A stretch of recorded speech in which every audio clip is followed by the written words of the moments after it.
Aha ndi kugerageza kubereka umunyu wa panisura ugabanya umuvuduko w'amaraso. Abenshi usanga bafite ikibazo cy'umuvuduko w'amaraso, niwo nkoresha iwanjye mu gikoni kwa Valentine nk'uko nabibabwiye.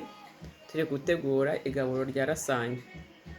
Ushaka kuba ufite iwawe mu rugo cyangwa se utanawuzi, bagura muri supermarket cyangwa muri Kokaupa.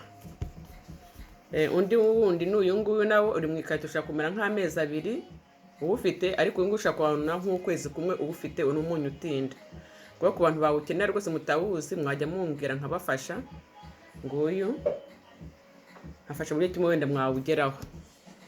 Iki nagira ngo mbabwire igaburo ryacu rya buri munsi, kuko ndazi ko abantu benshi baruhijwe n'ikibazo cy'umuvuduko w'amaraso. Wanjye mu gikoni nagejeje kuba ni gute nayafasha abantu bajya babona uno munyu se.